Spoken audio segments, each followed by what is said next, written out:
내내 이어질 것이다. 더는 아름답지 않고 솔직하지도 않은 삶이 거기엔 망함조차 없고 그냥 다만 적나라한 채 이어질 뿐. 버스가 커브를 돌아 정류장에 섰다. 뒤는 버스에서 내려 낡은 아파트 단지를 들어갔다. 사과와 딸기를 샀다. 이승근과 고경자를 보러 가는 길이었다. 이승근은 서너 해 전에 통풍을 이유로 목수를 그만두었다. 그는 부천에 그의 명의로 허름한 집 한 채를 가지고 있었고 지금은 그 집에서 나오는 월세 수입으로 생활하고 있었다. 그의 집에서는 이제 목수의 흔적을 조금도 찾아볼 수 없었고 그의 아내인 고경자는 극심한 우울증을 앓고 있었다. 이승근과 고경자와 뒤는 거실 소파에 앉아 사과와 딸기를 먹었다. 이승근은 거의 1년 만에 나타난 뒤에게 친절하게 굴려고 노력하다가 또 갑자기 입을 다물었고 모든 것에 정남이가 떨어진 사람처럼 냉담해졌다. 그는 자신의 세입자들이 요즘 월세를 제때 지불하지 않는다고 말했다. 생활비가 부족하다. 이승근이 뒤를 책망하듯 말했다. 고경자는 줄곧 접시 가장자리를 노려보며 딸기를 먹고 있었다. 뒤는 그녀가 한쪽 발에만 실내용 슬리퍼를 신은 것을 보았다. 녹색 줄무늬가 있는 소프트 슬리퍼였다. 그녀가 한동안 바가지에 밥을 담아 먹었다는 것을 뒤는 알고 있었다. 그것도 자신의 먹을 것을 감추는 것처럼 밥상 아래 바가지를 두고 다리 사이에 끼우고 힘껏 비벼 먹었다. 뒤는 여느 날 그것을 목격했고 왜 그렇게 먹느냐고 물었다. 아버지한테 밥은 밥그릇에 담아주고 왜 본인의 밥은 바가지에 넣어서 바닥에 두고 아무렇게나 비벼 먹느냐고 고경자는 몫이 당황하면서 이렇게 먹으니까 좋다고 너도 이렇게 먹어보라고 우리 이렇게 먹자고 하면서 호소하듯 이런 말을 덧붙였다. 옛날 생각하면서 언제적 옛날을 말하는 것이냐고 뒤가 묻자 고경자는 그것을 세상 왜 묻느냐고 뒤를 바라보았다. 어렸을 때 이렇게 먹었다고 그녀는 말했다. 고경자가 친척의 집에서 식모로 자랐다는 사실은 뒤도 조금씩 들어 아는 일이었다. 그녀의 부모는 황해도 전쟁남이 출신으로 경기도 강화에 정착한 뒤로 별다른 기술도 재산도 없이 품팔이로 먹고 살았는데 아들을 하나 딸을 둘 낳았다가 장녀를 폐결핵으로 잃었다. 고경자는 이들 남매 중에서 막내로 자랐다가 고등교육을 받게 해주겠다는 약속을 받고 포목점을 하는 친척에게 맡겨졌으나 고등교육은커녕 공부는 일절 없었고 식모로 지내면서 친척 내외와 사촌들이 먹고 남긴 반찬들을 바가지에 모아 바깥 비벼먹는 생활을 했다. 너희 할아버지 할머니는 살림이 너무 가난해 그녀를 친척에게 보낼 수밖에 없었다고 했지만 아들은 두고 딸을 보내어 가난 탓을 했지만 근본적으로는 그녀가 계집아이였기 때문이야. 그들은 식비를 줄이고 오히려 생활비를 보태는 노동을 하는데 아들을 보내는 대신 딸을 보냈고 그 선택이 아마 조금의 망설임도 후회도 없었을 거라는 게 고경자의 어린 시절을 디에게 전해들은 디디의 생각이었다는 것을 디는 떠올리면서 고경자가 먹고 남긴 딸기 꼭지를 바라보았다. 그 옛날에 무엇을 어머니는 그 정도로 애타게 그리워했을까? 바가지에 밥을 비비며 꼬마 시절의 자신을 흉내낼 정도로 옛날 거기엔 특별한 무엇이 있었는지도 모르겠다고 디는 생각했다. 거기에 무엇이 있고 무엇이 없나? 꼬마 고경자가 있고 현재의 고경자가 없지. 어머니가 요즘도 밥을 비벼 먹느냐고 디는 물었다. 이승근은 고개를 끄덕였다. 그녀가 밥을 잘 먹는다. 아주 잘 먹는다는 것이 그의 대답이었다. 디는 3시간가량 그 집에 머물다가 일어났다. 고경자는 소파에 누워 잠들었고 이승근이 현관에서 디를 배웅했다. 디는 아버지의 바지에 밴 지리내를 맡았다. 실내 구석구석에 부부의 배설물 냄새가 배어 있었다. 디는 전에도 이 공간에서 아버지와 어머니의 뒤섞였으면서도 각각 구별되는 냄새를 맡았고 그들이 그 냄새를 모를 리 없다고 생각했으며 서로에게 호감을 가지고 있지도 않은 두 사람이 상대의 냄새를 견디며 같은 공간을 나눠 쓰는 것에 관해 생각하느라고 어머니나 아버지의 말을 건성으로 듣고 했던 것을 떠올렸다. 신발장이 현관에 놓여 있었고 그 컴컴한 개짝에 든 사물들의 냄새가 났다. 디는 그 속에 낡은 구두와 운동화와 누구도 신지 않는 남성용 여성용 샌들 같은 것들이 저절로 납작하게 눌린 채 엎치락뒤치락 놓여 있다는 것을 알고 있었다. 이렇게 뒤죽박죽으로 섞인 채 조금씩 부서지고 있는 이승근과 고경재의 삶을 디는 생각했고 디디가 살았다면 그래서 그들 공동의 삶이 계속되었더라면 자신과 디디도 마침내 이런 광경에 도달하게 되었을지를 생각해 보았다. 잔혹한 광경이었다. 보잘것없고 혐오스러웠다. 그러나 그것은 동시에 얼마나 아름다울까. 디디와 더불어 삶에 권태롭게 되는 것, 두 사람 각자 공동의 사물에 둘러싸인 채 조금씩 닮아 사라져가는 것, 삶이 없고 닮아 없어질 물리적 형태도 없으므로 디디에게는 내내 도래하지 않을 광경이었다. 그러나 나에게는 그것이 올 것이다. 디는 현관에 서서 이신근의 얼굴을 바라보며 그것을 깨달았다. 건태, 환멸, 한 조각의 정남이도 남지 않은 삶. 이와 같은 얼굴이 나에게 올 것이고 나는 혼자 그것을 감당해야 할 것이다. 디가 현관에서 한참 움직이지 않자 센서등이 꺼졌다. 이승근이 디를 향해 너의 애인은 왜 함께 오지 않느냐고 물었다. 그러게요. 디는 생각했다. 나의 사랑하는 사람은 왜 함께 오지 않았나? 모르겠다고. 디는 대답하려고 했으나 말이 나오지 않았다. 말을 하려니 입에 힘이 들어가고 턱이 벌어지지 않았다. 아마도 웃는 얼굴이 되었을 거라고 디는 생각했다. 귀가 딱딱하게 뒤로 젖혀지고 입이 당기고 턱이 굳고 눈도 좁아졌다. 이것이 웃음일까? 디는 생각했다. 지금 내 얼굴의 상태, 이 불편한 구겨짐, 이것이 웃음일까? 그런데 뭐가 웃겼지? 아버지의 질문이 웃겼나? 명치가 간질거렸다. 디는 폭소를 터뜨릴 것 같아 입을 다물었다. 모르겠다고. 디는 대답할 수도 있었다. 모르겠는데 실은 모르지 않아서 모르겠다고 말할 수밖에 없었다. 나는 사랑하는 사람이 왜 함께 오지 않았는가? 왜냐하면 너무 하찮기 때문이라고. 나도 디디도.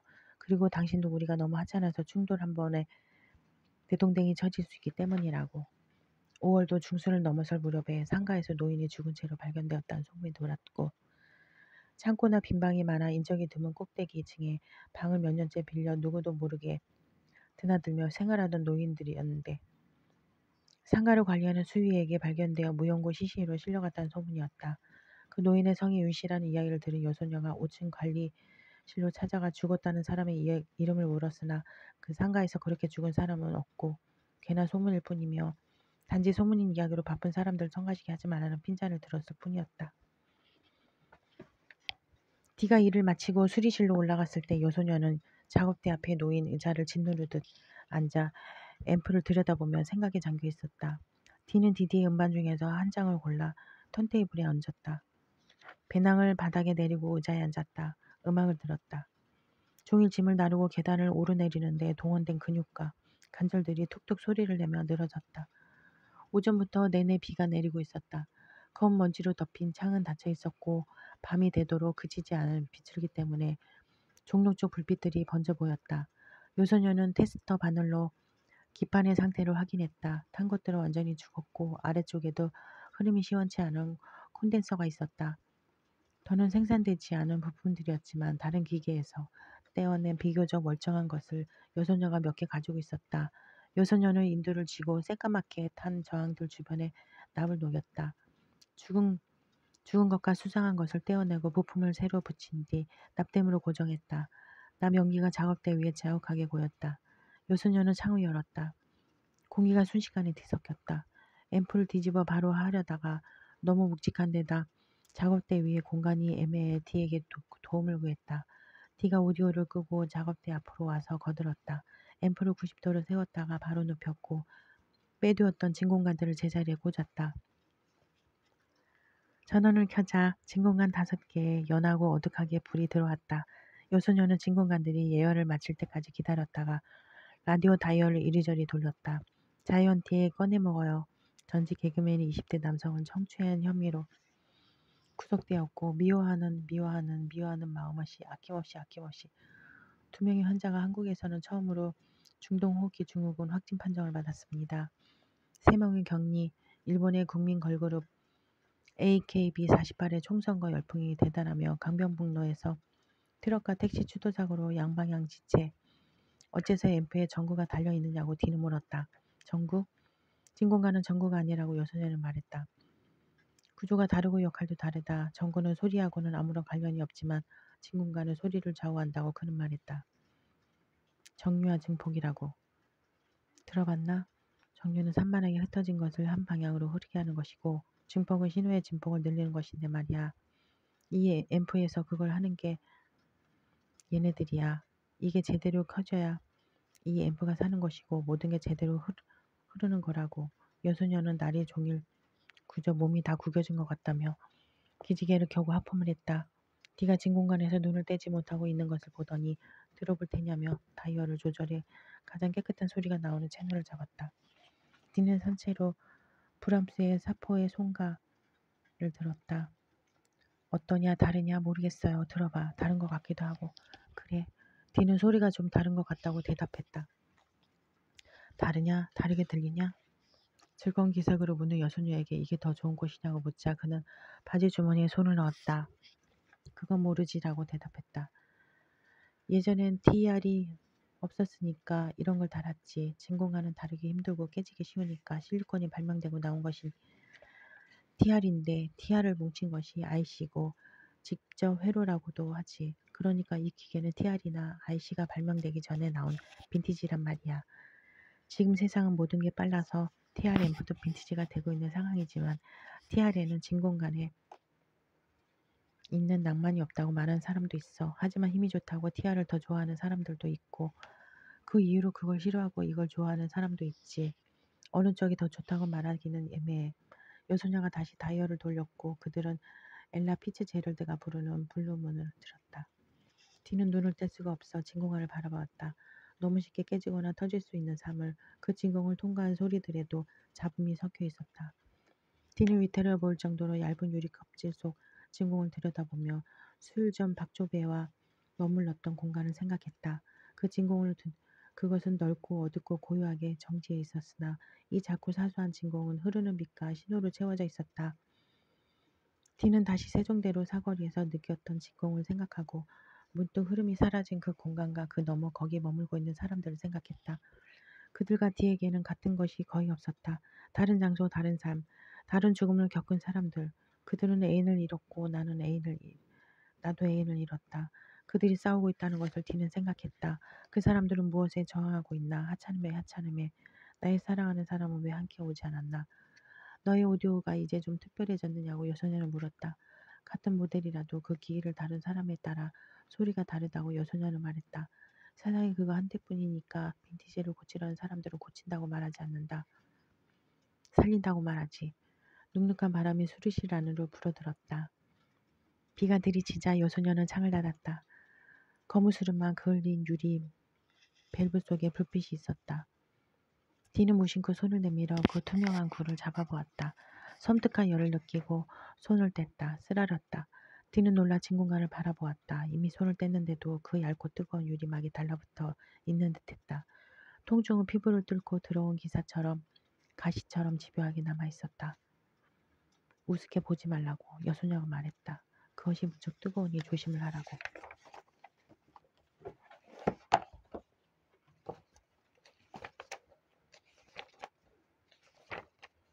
디디의 우산. 모두가 돌아갈 무렵엔 우산이 필요하다. 파시의 임은 2012년. 정오가 지났다. 모두 잠들었다. 지난밤 잠을 설쳤기 때문에 어쩔 수 없었을 것이다. 그렇다고 해도 신비한 오후다. 이런 시각에 이 집에 모여 자고 있다. 모두 모여 있는데 이 정도로 조용하다. 이런 일이 다시 있을까?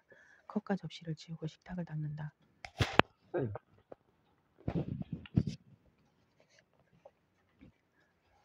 다 닦고 나면 의자에 옮겨두었던 책과 노트북을 식탁에 올릴 것이다. 이 식탁은 거실에 놓여 있다. 물기에 비교적 강하다는 목재로 만들어졌고 밝은 갈색이다. 사각상간을 흔들림 없이 버티는데 딱 알맞은 굵기의 다리가 달려 식탁으로도 책상으로도 손색이 없지만 조금 무른 편이다. 포크로 누르거나 도자기 그릇을 좀 세게 내려놓는 것만으로도 책 모서리로도 자국이 남는다. 그런 자국이 이미 많고 꾸준히 늘고 있다. 김소리는 이 식탁의 질감이 뭔가 뻔뻔한 느낌이며 자국도 많이 생겨 좋지 않다고 불평하곤 하지만 나는 이 자국들 위로 책이나 노트북을 펼치는 것이 좋다. 여기서 작업한 날, 틈날 때마다 소설을 쓰려고 노력한다. 이야기 한 편을 완성하려고. 내게는 단편이 대담한 11개의 원고와 장편이 대담한 1개의 원고가 있다. 어느 것도 완성하지 못했다. 나는 내 데스크톱에 폴더를 만들고 거기에 원고들을 담아두었다. 12개의 원고, 모두 미아님으로 종합 12번의 시도, 그 흔적들이라고 말하는 것이 정확할지도 모르겠다. 나는 매번 그 이야기를 하려고 노력했다. 단 한 가지 이야기, 누구도 죽지 않는 이야기를. 완주라는 제목으로 이야기 한 편을 쓸 수 있을까? 어째서 내 글엔 죽거나 죽어가거나 죽은 것처럼 보이는 사람들이 계속 등장하는가? 오래전에 누군가 내게 그것을 물은 뒤 다정히 내 이야기에 도움이 될지도 모른다고 조언한 적이 있었다. 일주일에 한 번씩 참가비로 10,000원을 지불하고 서로 소설을 읽어주는 온라인 모임에서 들은 조언이었다. 이 인물들에게 즉 사람들에게 좀 더 사랑을 품어보라. 가끔 그것을 생각해 볼 때가 있다. 다정이 나의 문제일 수 있을까? 그것이 내게 부족해서 자꾸 죽음이 등장하는 것이며 이야기가 매번 중단되는 것일까? 도대체 다른 사람들은 이야기를 어떻게 끝내는 것일까? 그 이야기가 거기서 끝나는 것을 그들은 어떻게 할까? 다른 사람들처럼 내게도 좋아하는 책이 있고 그다지 길지는 않은 그 목록의 대부분은 지난 세기에 쓰인 것이다. 그 이야기들이 수기로 쓰여졌다는 점을 나는 이따금 생각해 보고는 한다. 나는 수기로 이야기를 써본 적이 없다. 종이를 낭비하게 될 것이 뻔하므로 시도도 해본 적이 없다. 수기로 작업을 해보았다면 지금까지 하는 다른 결과물이 나왔을지도 모르겠다는 생각을 해볼 때는 있다. 노트북과 펜은 전혀 다른 도구이고 도구는 말과 생각에 영향을 미치니까. 지금처럼 이 식탁 앞에 앉아 뭔가를 써보려고 노력하다가 너무 많은 말을 한 것처럼 입술이 마르고 나며 술기 작업에 대해 생각한다. 그런 다음엔 하우게의 신선한 종이와 니체의 타자기를 생각한다. 정신분열을 앓던 정원사 올라브 하우게는 신선한 종이와 좋은 식탁포에 감탄하며 천이 좋고 종이가 섬세하니 단어들이 올 것이라고 기대하는 내용의 시를 썼다. 새 식탁포 노란색 그리고 신선한 흰 종이 단어들이 올 것이다. 천이 좋으니 종이가 섬세하니 피오리의 얼음이 열면 새들이 날아와 앉지. 올라브 하우즈의 새 식탁포 어린 나무에 눈을 털어주다 봄날의 책 2017 하우게의 시에 등장하는 종이와 식탁포는 종이와 식탁포였을 것이다. 다른 함의는 없었을 거야. 그냥 단순하게 새 식탁포. 신선한 흰 종이. 나는 그 시를 사랑스럽다고 느꼈다. 느낌표를 좋아하지 않지만 그 시에 등장하는 느낌표들은 예외적으로 사랑스럽다고 느꼈고 그 시를 쓴 하우게에게 강한 동질감을 느꼈다. 바로 뒤 페이지에서 아내 부딜에게 카펫을 짜달라고 조르며 매일 아침 그걸 몸에 만채 아침을 차려달라고 외칠 작정이라고 말하는 시적 화자를 등장시켜 약간은 나를 당황하게 만들었지만 말이다. 어느 날 하우게는 식탁 앞으로 다가갔을 것이고 둥글거나 네모난 그 식탁은 어쩌면 그가 관리하는 정원이나 숲에 놓여 있었을지도 몰랐는데 새 식탁보와 그 위에 놓인 종이를 경이롭게 목격했을 것이다. 하우게의 시를 통해 나는 그 종이를 보았다. 새 식탁보라는 시가 적힐 빵의 단면 같은 질감의 백지를 나는 하우게가 그 시를 육필로 적었을 것이라고 믿는다. 연필이 적당했을 것이다. 흑연심으로 종이를 긁어가며 썼을 거라고 상상하며 즐겁다. 타자기에 감은 뒤 작은 금속 활자들로 두들기는 방식으로 종이의 섬세함을 충분히 느낄 수 없었을 테니 하우게는 아무래도 종이에 손을 대고 있었을 것이다. 종이를 가장 확실하게 느끼는 방법은 적지 않은 사람들이 이미 경험으로 알다시피 만지고 접고 찢거나 냄새를 맡거나 긁어보는 것이 아니니까. 내 종이들을 그렇게 다룰 수 없다는 것이 아쉽다. 나는 책의 형태로 종이를 수집한다. 아무것도 인쇄되지 않은 노트보다는 무언가 인쇄된 책이 종이로서 더 안전하다고 나는 느낀다. 그림이나 사진보다는 도면이나 문장에 인쇄된 종이가 좋다. 만지기에 더 좋다는 면에서 말이다. 면지의 두께 감촉, 잉크의 색이나 인쇄 상태가 마음에 들었다는 이유로 무작정 책을 구입하는 일도 많다. 2009년 10월 19일에 인쇄된 책 케루악의 길 위에서 1판 1세본과 2009년 2월 16일에 출간된 외젠 다비의 북호텔 1판 2세본 같은 번역본 책들 하우게의 시집도 그렇게 내 손에 들어왔고 나는 그 책의 종이적 상태에 매우 만족한다. 예전에는 그 정도로 만족스러운 종이를 만나면 똑같은 책을 한 권 더 구입하곤 했는데 이제 그런 일은 없다. 같은 날 같은 인쇄소에서 같은 잉크로 인쇄된 책이라도 상태가 같을 수 없다는 것을 이제 아니까 미묘하게 다른 것이다. 농도나 인쇄 상태 같은 것이 예컨대 지금 막 식탁 위에 내가 펼쳐둔 슈테판 츠바이크의 어제의 세계에서 172페이지부터 한동안 이어지는 라이너 마리아 일케에 관한 거의 예찬에 가까운 설명 부분은 다른 책에서는 반복되지 않는다. 내가 가진 어제의 세계에서 이 부분은 몹시 아름답게 검고 선명하게 인쇄되어 있지만 다른 누군가가 가지고 있을 어제의 세계의 같은 부분의 인쇄 상태가 내 것과 같을 확률은 높지 않다. 그 누군가의 어제와 나의 어제가 다른 것만큼은 다를 것이다. 같은 제목, 같은 저자, 같은 출판사로 그 차이가 매우 근소하더라도 그 근소한 차이는 엄연한 차이이고 어떤 사람에게는 그 차이가 매우 중요한 것이다. 여기까지 생각하고 보니 내가 좋아하는 것은 결국 종이에 인쇄된 검은 잉크인지도 모르겠다는 생각이 든다. 어쨌거나 각각의 책은 냄새도 다르다. 내가 가진 페이지들은 빛바랜 단면 색종이 같은 냄새를 풍기지만 다른 것들은 다를 것이다. 각각의 책은 그것이 속한 공간의 냄새를 풍길 테니까.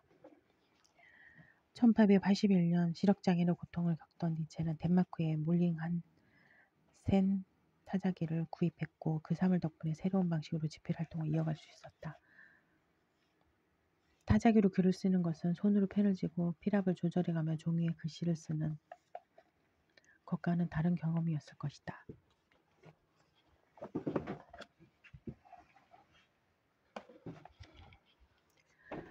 나는 니체가 수기에서 타자로 넘어가며 거의 경이를 경험했을 거라고 믿는다. 니체의 의사이자 친구였던 자크 로제 철학자 카를 야스퍼스 학자 고병건 등은 1881년 이후 니체의 변화를 기록하여 하며 무엇이 그를 그토록 경쾌하게 만들었는지 그가 어떤 정신의 도약을 경험했는지를 궁금하게 여기며 그의 변화에 주목하는데 도대체 그에게 무슨 일이 일어났던 것일까? 권력 의지, 영혼 회귀, 이버메이시는 어떻게 태어난 것일까? 자라투스라의 집필을 앞두고 그는 어떤 체험을 했던 것일까? 고병건 니체의 위험한 책 자라투스라는 이렇게 말했다. 그린비 2003 나는 그 변화의 원인들 가운데에 타자기를 밀어넣고 싶다. 니체는 두들겼을 것이다. 근육과 뼈에 스트레스를 주는 지속적인 압력에서 순간적이고도 가벼운 타격으로 넘어가기, 생각의 속도를 따라가지 못해 매번 지연되는 글쓰기에서 보다 빠르고 단호한 리듬에 실린 조직으로 넘어가기. 새로운 툴, 그것은 시작부터 니체의 작업에 상당한 영향을 미쳤을 것이다. 조금 더 음악적인 면도 있었을 거야. 니체는 자신의 타자기를 어떻게 다루었을까? 그때 탄생한 문장들은 어떤 박자를 지니고 있었을까? 나는 타자기가 아닌 키보드를 말하자면 워드 프로그램을 사용하고 있고 이것은 수기에서 타자로 넘어가는 것과는 또 다른 일 것이다. 유한한 지면을 다루는 것과 무한한 지면을 스크롤하는 것, 먹지를 만진 손에 지문이 찍힌 채 차곡차곡 쌓이는 낯장들과 소프트웨어든 하드웨어든 시스템의 영향을 받아 언제든 재료로 돌아갈 수 있는 불안한 지면, 무엇보다도 백스페이스의 적용 방식이 다르다. 타자기의 백스페이스는 잘못된 문장 위에 또 다른 문장을 덧입혀 종이를 더럽힐 뿐이지만 워드 프로그램의 백스페이스는 그저 앞선 문장을 지우고 비운다. 그러므로 거기엔 더럽혀질 종이 자체가 없다. 니체에게 워드 프로그램이라는 툴이 있었다면 그의 초인은 어떤 모습이었을까? 역사의 가정이란 무용하다지만 나는 이따금 공상한다. 니체가 1887년에 발표한 도덕의 계보에서 한 사람의 초인을 호명하는 데 그치지 않고 본인이 속한 민족 전체를 구트로 긍정하며 고트인을 신적인 종족으로 호명했을 때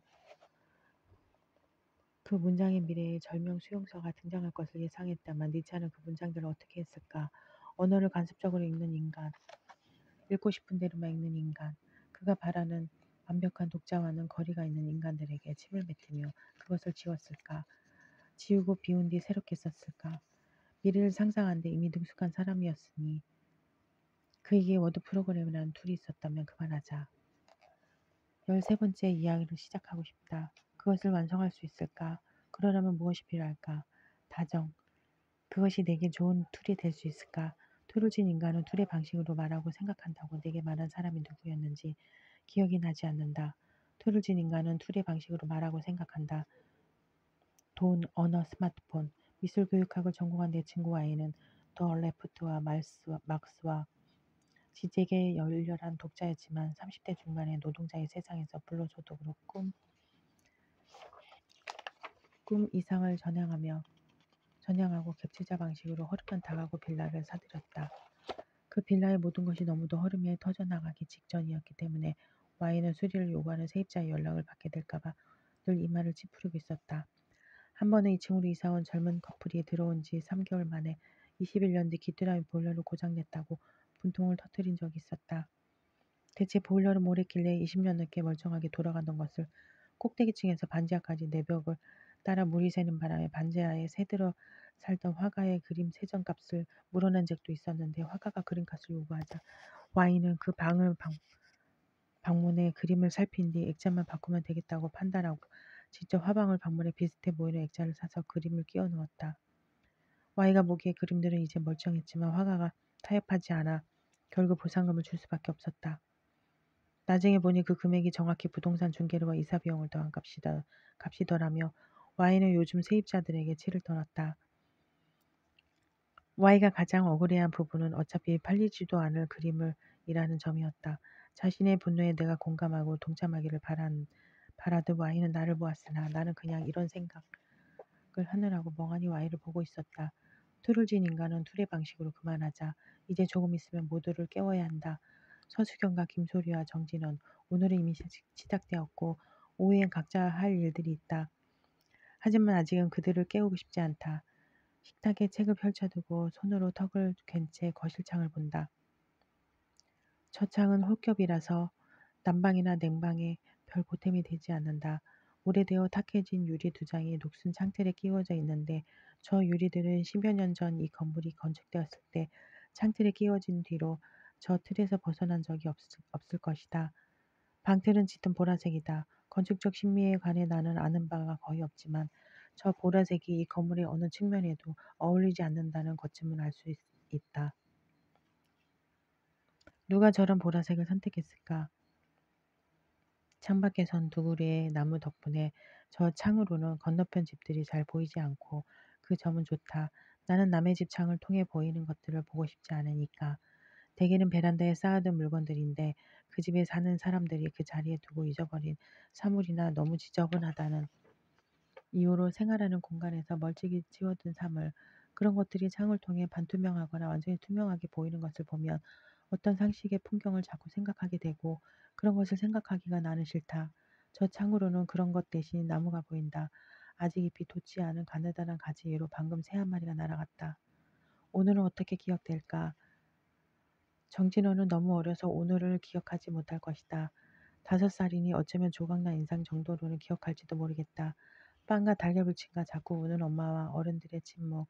정진원이 다 큰 뒤에도 서수경과 내가 함께 있을까? 우리는 어떤 모습일까? 우리가 우리를 설명할 수 있을까? 오늘을 설명할 수 있을까? 말하자면 오늘이 오늘이었다는 것을. 훗날 나는 이 모든 이야기의 시작이 언제였는지를 생각할 것이다. 그것은 정말 언제일까? 내가 태어나고 서수경이 태어나고 김소리가 태어나고 정진원이 태어나고 시작이란 그런 것일까? 나는 밤에 태어났다. 내가 밤에 태어났다. 는 이야기를 나는 아버지에게 들었는데 그의 이야기는 내게 믿을 만한가. 분만실 바깥에 뱃나무가 있었다고 그는 말했다. 난사 끝에 태어난 아기를 보고 한숨 돌리러 나온 그가 병동 입구에서 문득 고개를 젖혔는데 배꽃이 가득해 밤하늘이 시원해 보였다고 말이다. 나는 그 밤을 믿지 않으면서도 그 밤의 광경을 이따금 상상한다. 서수경이 태어난 아침에도 그 배꽃이 남아있었을까? 배꽃들이 9번의 밤을 버텨 그때에도 서수경과 같은 병원, 같은 분만시에서 같은 해 음력 3월에 태어났다. 나는 8일에 서수경은 17일에 시작이란 예컨대 그런 것일 수 있을까? 서수경은 서울시 강서구 공항동 일대를 거의 벗어난 적이 없는 유년 시절을 보냈고 그 일대에서 항공기를 보며 자랐다. 낮은 언덕이 있었다고 서수경은 말했다. 정적인 놀이에 관심이 없어 달래기로 놀았던 서수경은 목적이 있든 없든 늘 달려서 동네를 돌아다녔고 그러다 지치면 그 언덕으로 올라갔다. 그늘 한 점 없는 언덕에 누워 하늘을 보고 있으면 어느 순간 항공기가 매우 낮은 고도로 자기 위를 지나갔다고 서수경은 말했다. 서수경은 언덕 부근에 공기며 소음을 쓸어가는 듯한 기세로 날아가는 그 거대한 기계의 배변을 다 볼 수 있었다. 항공기들은 대개 경납고를 열어 바퀴가 내려온 상태였고 경납고 속 나사가 보일 정도로 가까운 거리에서 날아갔다고. 너무 가까워서 그 기계에 직접 손을 대는 미를 상상해 보지 않을 도리가 없었다고 서수경은 말했다. 서수경은 고교를 졸업하자마자 항공우주공학부에 진학했고 그걸 생각할 때마다 나는 어린 시절의 미래를 구체적으로 상상한다는 것에 대해 생각해 본다. 그런 상상의 경험들이 서수경에게는 있었고 나와 김소리에게는 없었다는 것을 오랫동안 신용불능 상태였던 부모 밑에서 자란 나와 김소리에게는 우리가 가난하고 공경에 처했다는 인식은 있었지만, 그래서 뭘 해야 좋은지, 뭘 할 수 있는지, 우리가 뭐가 될 수 있는지를 구체적으로 생각해 볼 적이 없었다. 우리 자매는 우리의 부모를 따라 종종 무기력했고 습관적으로 절망했으며, 우리에게 어쨌거나 미래가 닥칠 거라는 것을, 우리가 그것을 맞아 뭔가를 할 수 있다는 가능성을 상상해 본 적이 거의 없었다.